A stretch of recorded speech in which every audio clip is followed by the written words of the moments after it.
We have 15 minutes or 15 to 20 minutes. Is that okay? Yeah, until lunch. We take some questions and then the speakers react. I'm not being. I just saw Harris's hand first. So I'm not being partial. To put a question to Marisa because she's leaving in the afternoon. I have other questions as well, but let the other people speak. But look, Marisa, I don't know if everybody knows that the European Parliament has established a commission to look what the effects of the Troika are in various countries. And I was told, honestly, I don't know if it is true, that GUE NGL has decided to vote against this report. I don't know if this is true, but in any case I would like to know if it is true why we have done that. Since at least one of the two rapporteurs, the French socialist Lien Nguyen has very much recently approached the European left, being also excluded from the socialist list in the parliament. I have other questions, but I won't say if I have time, but this is for Marisa. I think let's have Marisa reply to that and then we can have one. There was the European Parliament has decided to implement an inquiry committee for Troika activities. And it has been running over the last months. A lot of hearings were done with heads of the presidents, the previous and the current president of the ECB. We have been in delegations in the different countries which were under intervention and things like that. And that's a very good question, Aris, because I'm member of the Econ committee, the responsible committee, which has in charge this file. And the thing is that this is a very difficult debate. On the one hand, the report is very critical when it comes to democratic legitimacy of Troika and when it comes to the very own organization of Troika and the role of the ECB and the IMF on that. But the report also don't put into question in a direct way the model that has been used. It's more about the actors which were involved rather than the bailout model itself. So there's a kind of conclusion which is not very clear but is somehow there, which is that we might need some of these things in the near future, and the major change that will be done is not to include IMF. But doesn't mean that the recipe will not be applied for future situations. In this case, I think it's a very difficult question and it's not an easy answer as well. Because if we vote against, as we are thinking, we will vote this week, the report. So you have not decided yet? No, we are a confederal group, so we have freedom of vote. We don't have discipline of vote.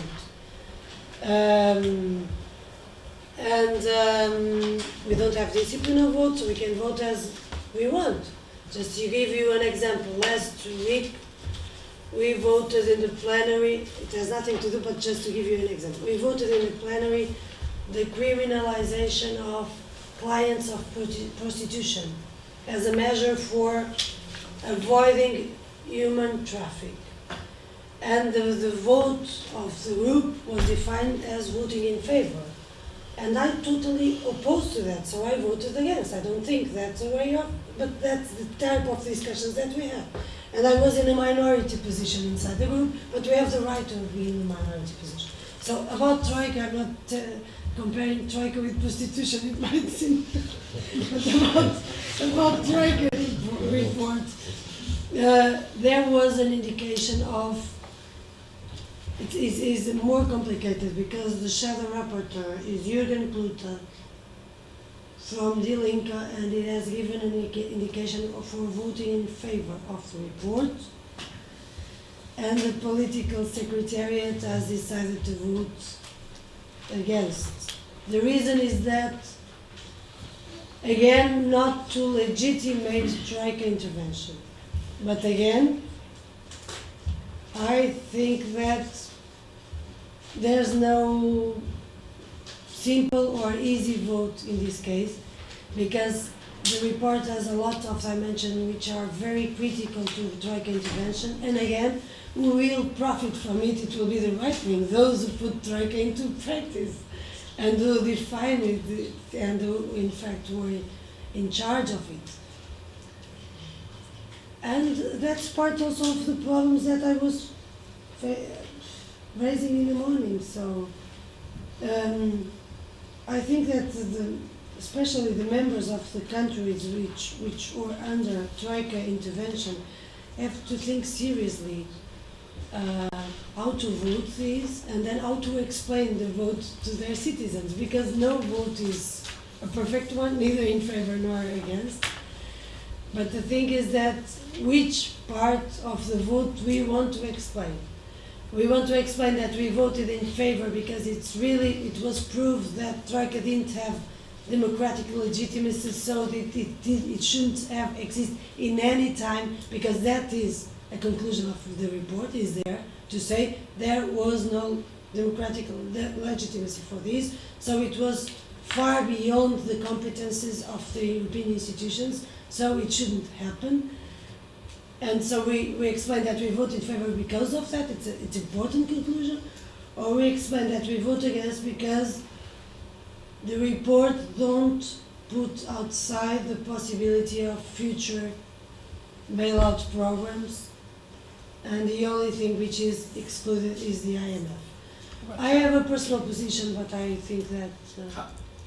Sorry to come back again for one moment, but how can the left build alliances if the radical left, I mean, if the idea is that you want a report absolutely according to the model that you have in mind? But and I think no, but Aris, I've been as you know. I think we can. Sorry. Just very. Yeah. I totally agree with you, and I think that it's in line with what I was saying in the intervention, in the initial intervention. I totally agree with you, but in fact, this is the kind of situation. If we don't have a common position, we should not present it as a common position, as a GUE vote. And I'm surprised that it is presented that GUE is going. We all have difficulties, but I would say that, reasonably speaking, at least we should consider the option of abstaining the report, at least, because of that, because then those with who we are competing directly are those who will use the report to say, okay, the things are not perfect, but we'll do better in the future. And you see, we are so responsible that we are here just presenting our... It's like the IMF apologized. Sorry. I'm Sorry. It's because of lack of time. Yeah, I saw there is that hand, and then Walter's hand. So again, thanks for a wonderful... Sorry. Yeah. Right. Yeah, I'm sorry. Okay. Sorry. All the presentations this morning, by the economists in particular, pinpointed the fact that there was a crisis in the banking system. our comrade from Cyprus, where is he there, is the only one that raised the question of social ownership of the banks. Now in Ireland, the state nationalised 2 of our banks and half nationalised a third one. But the banks continued to operate as if they were still in private ownership. And the state have said that if the banks come back into profit, they will resell them to the private sector again. So my question is, can we define what you mean by state ownership of the banks?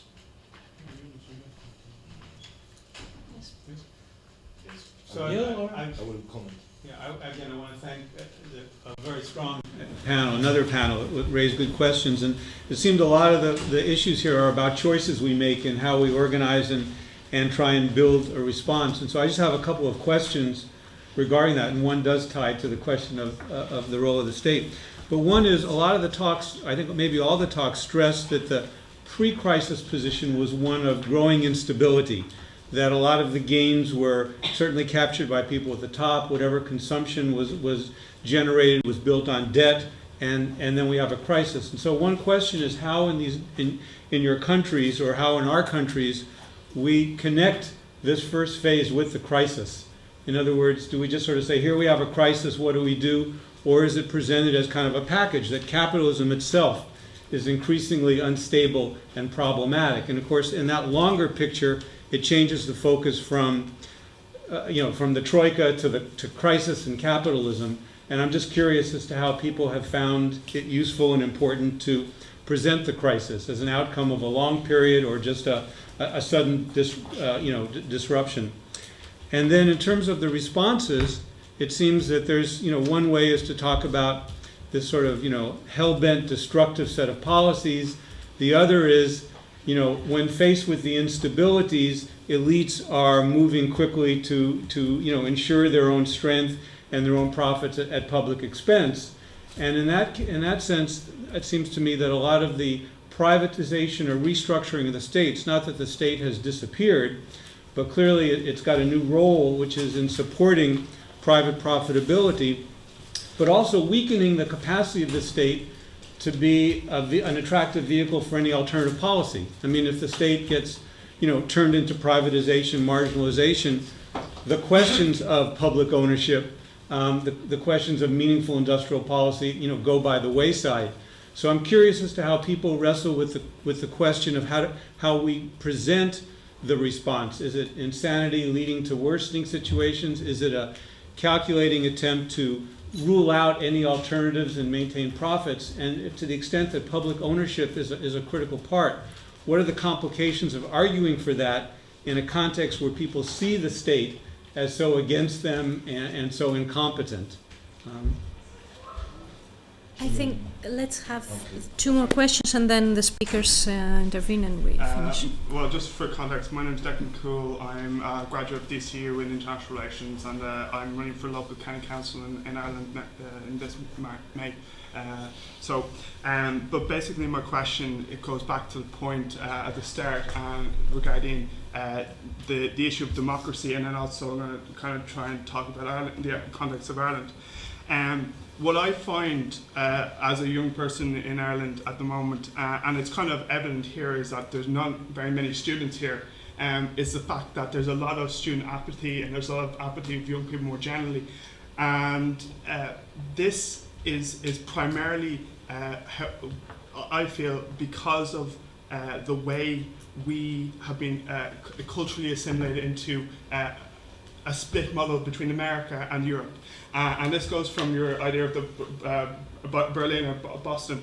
And basically, American culture was brought into Ireland in the 80s with the backlash of conservatism in America, and it has featured dominantly in Ireland from the late 80s to through the 90s, and has permeated society greatly. And what the culture has said is that The only thing that's is necessary for any person to be successful is that they have to be a leader. They have to be this entrepreneur, this imaginary hero figure of leadership and entrepreneurship. And this has ultimately failed young people in Ireland, because given that a lot of young people are very skilled and very talented and have gone to, done college and have fantastic degrees, not all of them can be leaders. You can't create a generation of of a society completely full of leaders. It's impossible. And this has devalued both normal work, as in everyday jobs, which has devalued the wages of those workplaces, and have emphasized the glorification of CEOs and business people or political leaders or economists as somehow glory figures that we should all, keep on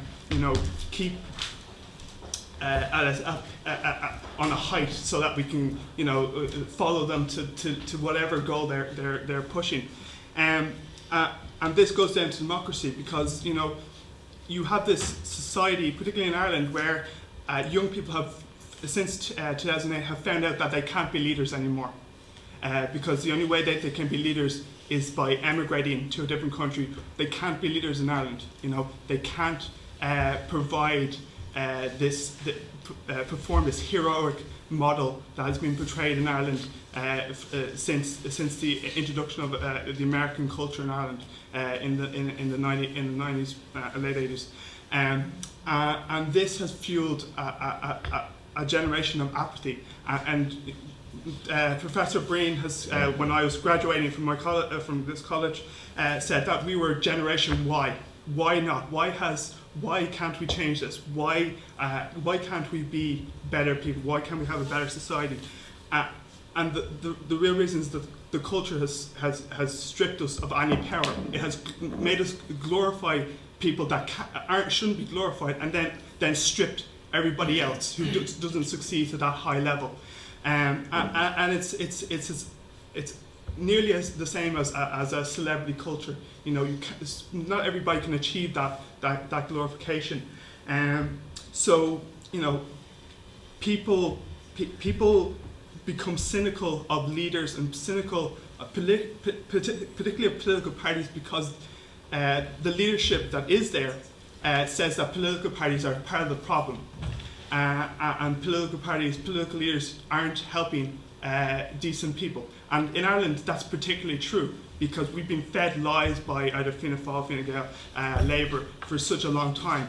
It's become, it's almost automatic that we have to be pessimistic and have to be cynical of those leaders. So how, and that's the same on the left, because in Ireland we have a broadly conservative population who don't like voting in extremes.